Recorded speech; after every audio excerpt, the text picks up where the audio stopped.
mengajak berdoa dari pagi sampai petang, tidak berhenti. Nah, apa yang terjadi? Nah, di luar dugaan. Ternyata bahwa Tuhan sungguh-sungguh hadir di antara mereka, pasukan Kristen. Ternyata di dalam peperangan itu dimenangkan oleh pasukan Kristen.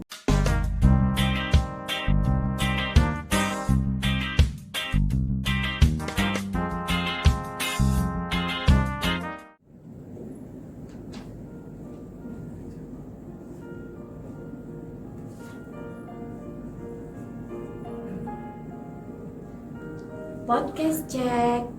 Be the light podcast. Always be the light everywhere you are. Hai Bernadian. Apa kabar semuanya? Kami berharap Mama, Papa, anak-anak semua dalam keadaan sehat dan bahagia.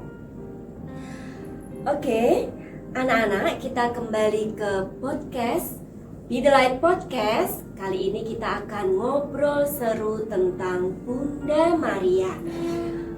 Anak-anak perlu ketahui ya, bahwa bruder-bruder FIC juga menggunakan Bunda Maria sebagai pelindung dalam karya-karya FIC. Anak-anak, Bernadian semua, nanti kita akan menambah wawasan kita, menambah informasi yang banyak sekali tentang Bunda Maria. Maka tetap stay tune ya, dan keep watching Be the Light Podcast. Always be the light everywhere you are. Halo Bernadian semua. Halo Pak Martin.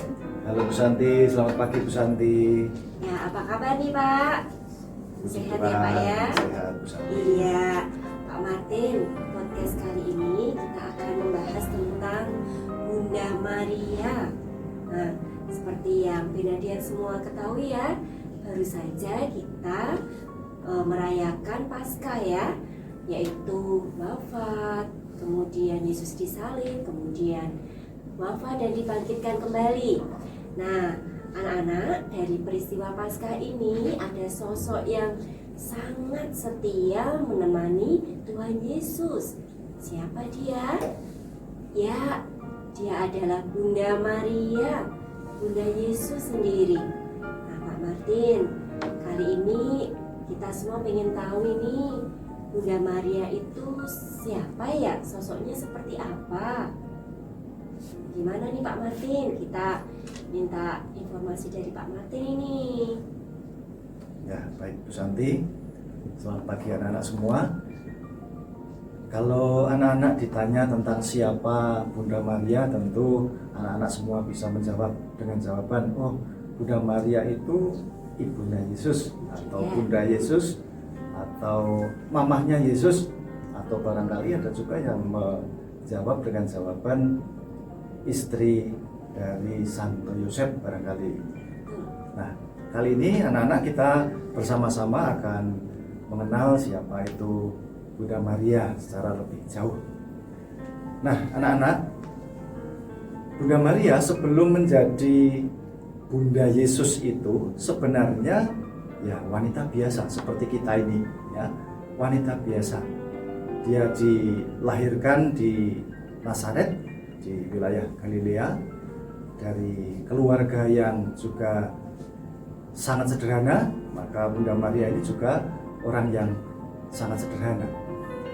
Tetapi kemudian Bunda Maria ini menjadi sosok yang begitu istimewa.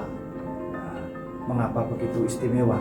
Nah, karena hidupnya yang begitu saleh dan kepasrahannya pada kehendak Tuhan, maka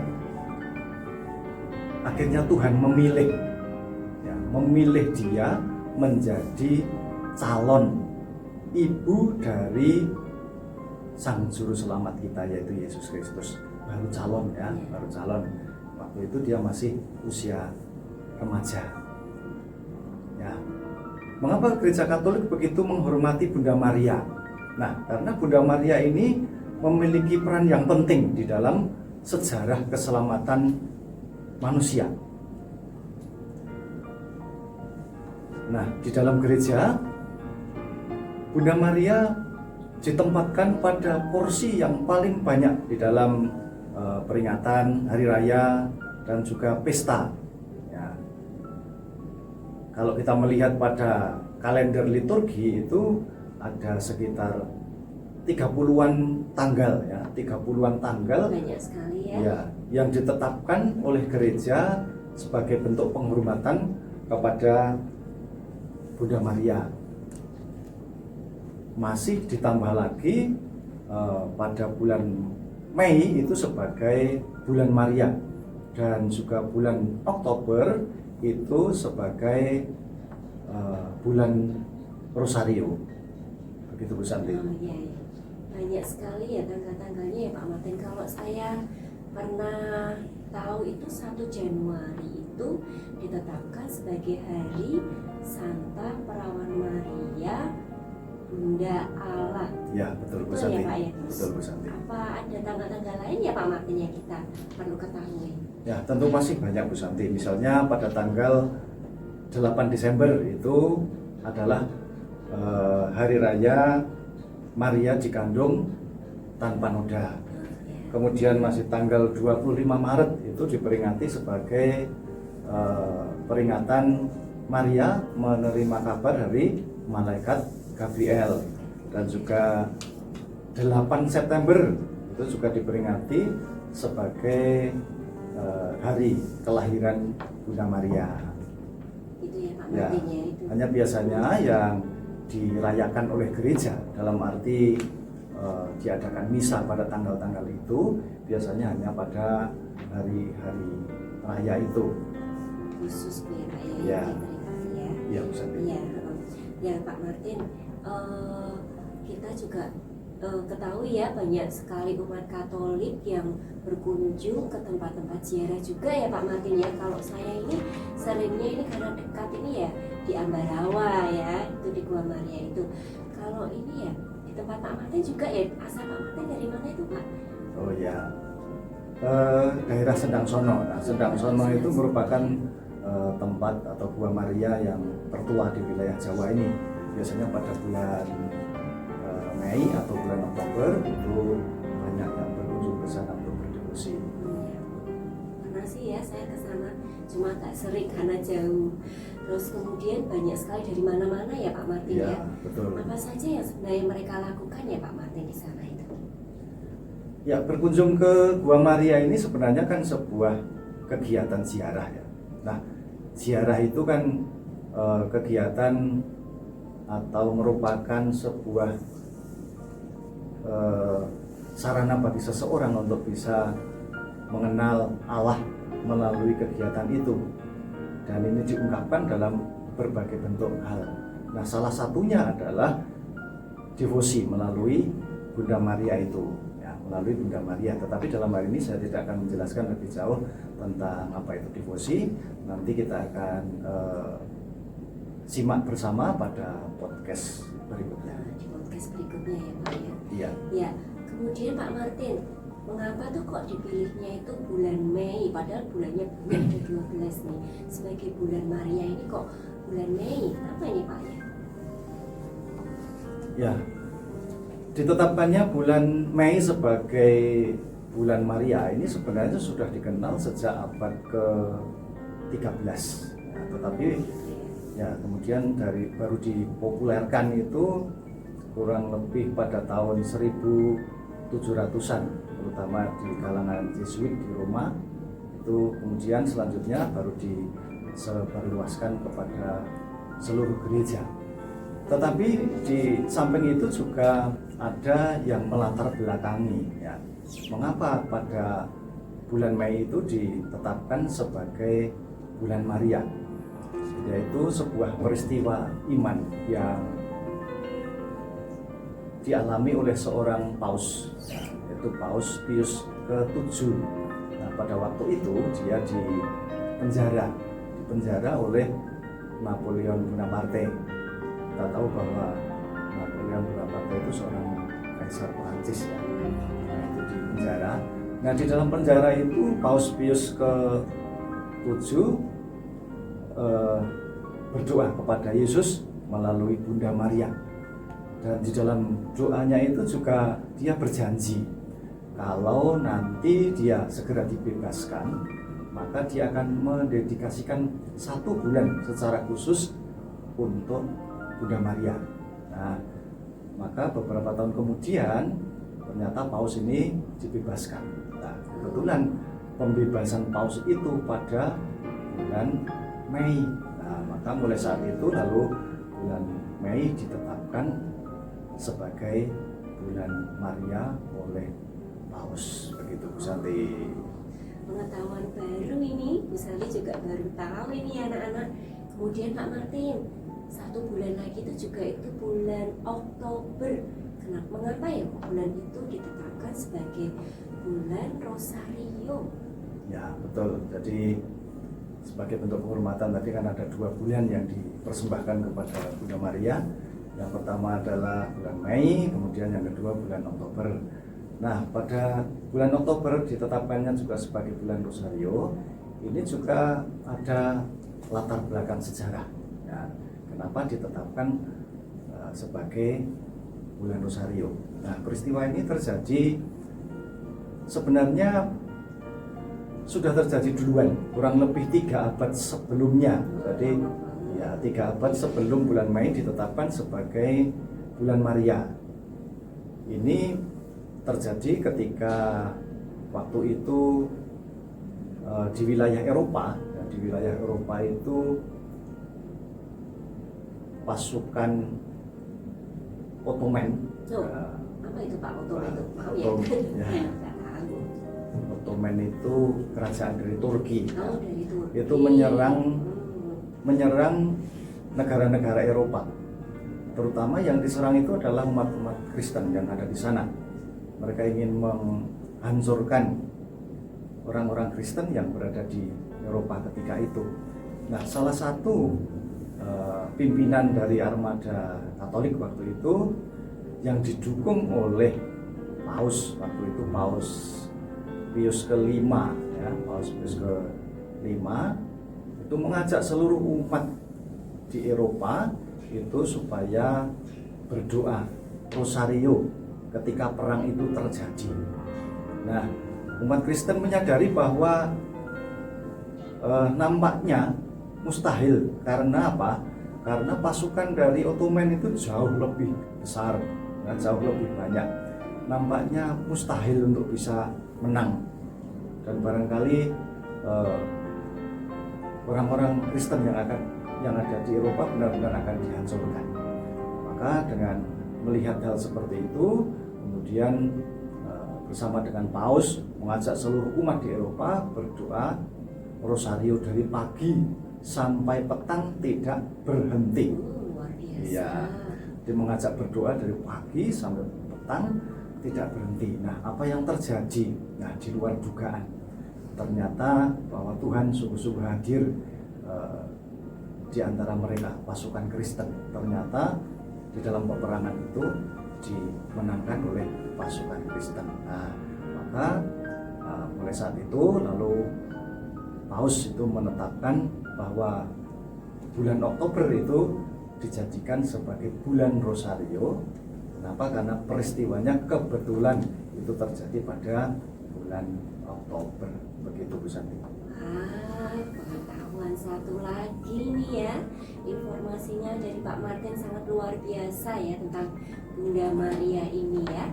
Nah, anak-anak, Benadian semua juga pengen tahu nih Pak Martin, Bunda Maria itu kan juga disebut sebagai ibu teladan umat beriman. Nah, apa sih yang bisa kita teladani dari Bunda Maria ini Pak Martin? Ya, tentu banyak sekali apa yang bisa kita teladani dari Bunda Maria ini. Nah, gereja itu menyebut sebagai Bunda orang beriman, terutama karena ketaatan dan kesetiaan dan juga kesederhanaannya. Nah, Maria ini juga menjadi orang yang begitu tangguh karena dia dibesarkan dari keluarga yang sangat sederhana. Dia begitu tangguh, begitu tabah di dalam menghadapi saat-saat sulit di dalam hidupnya, mulai dari ketika dia menerima kabar dari malaikat Gabriel sampai dengan harus menghadapi peristiwa yang begitu memilukan dan menyedihkan, yaitu ketika putranya Yesus Kristus harus wafat di kayu salib. Nah, karena kesederhanaan, kesalehan, ketaatannya kepada Tuhan, kemudian perhatiannya begitu kepada sesama yang begitu luar biasa, dan pengabdiannya kepada Yesus putranya, nah, maka gereja begitu menghormatinya dan menyebutnya sebagai Bunda Orang Beriman. Nah, di samping itu juga lalu karena pribadi Maria yang demikian itu, Bruder FIC ya, kongregasi FIC, maka menjadikan Maria ini sebagai santa pelindungnya. Maka pada tanggal 8 Desember, nah, mungkin anak-anak ingat ya, setiap tanggal 8 Desember biasanya itu ada misa. Nah, misa ini peringatan Maria dikandung tanpa noda. Nah, ketika peringatan itu dilakukan oleh seluruh kongregasi yang ada di Indonesia maupun yang berada di luar Indonesia, dan juga semua sekolah-sekolah pangudi luhur yang ada di Indonesia ini mengikuti kegiatan misa dalam rangka untuk merayakan Santo Pelindung pada tanggal itu. Dan juga pribadi Bunda Maria yang begitu luar biasa ini. Nah, anak-anak di sekolah kita ini kan punya semboyan ya, punya semboyan. Yuk, anak-anak ingat Ingat ya, apa? Cermin hati. Singkatannya apa itu Pak Martin ya? Biar anak-anak selalu ya, ingat. cermin hati adalah cerdas, disiplin, mandiri, murah hati, dan beriman. Anak-anak ya. Nah, semboyan yang kita pakai di sekolah kita ini semua ada dalam diri Bunda Maria. Ya, artinya bahwa semboyan yang kita pakai di sekolah kita ini sebenarnya adalah meneladan dari pribadi Bunda Maria. Begitu, Bu Santi. Luar biasa ya anak-anak Bunda Maria ini ya. Ternyata memang tidak salah kalau kita itu pantas untuk meneladan Bunda Maria. Banyak sekali tadi yang Pak Martin sudah sebutkan ya. Nah, anak-anak, selain kita teladan Bunda Maria ini dipakai di sekolah kita, di Bruder FIC juga memakai sebagai pelindung. Anak-anak juga bisa menerapkan nih teladan Bunda Maria untuk diterapkan di kegiatan kita sehari-hari ya, dan juga untuk masyarakat di lingkungan sekitar kita ya anak-anak. Nah, anak-anak jadilah teladan. Anak-anak bisa menjadi terang ya dengan peneladan Bunda Maria. Ditelai. Nah, tak terasa ini Pak Martin, kita sudah di penghujung acara podcast kita kali ini. Kita jadi lebih semangat untuk meneladan Bunda Maria ya. Nah, saatnya kita pamit ya Pak Martin ya. Nah, tapi nanti di acara-acara berikutnya, podcast yang lain juga lebih menarik loh anak-anak. Jangan lupa ya selalu mengikuti ya. Nah, untuk nanti di sebagai penutup kita akan melihat performance dari Nafa Pak. Ya itu ya. Ya, nanti teman kita Nafa nanti akan menyanyikan sebuah lagu yang judulnya Derek Dewi Maria. Nanti selamat menyaksikan anak-anak. Nah, asik, kita nanti akan mendengarkan suara merdu dari Nafa.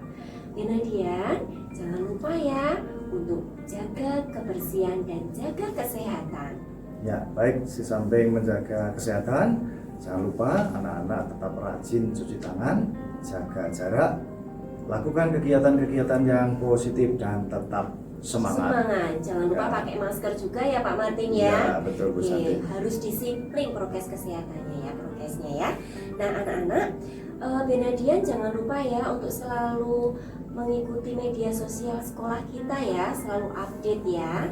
Anak-anak bisa follow Instagram @bernardus_smrg, Facebook sekolah kita, Facebook sekolah SD Pangudi Luhur Bernardus, dan channel YouTube SD Pangudi Luhur Bernardus. Jangan lupa ya, klik notifikasinya, like and subscribe. Be the Light Podcast. Always be the light everywhere you are.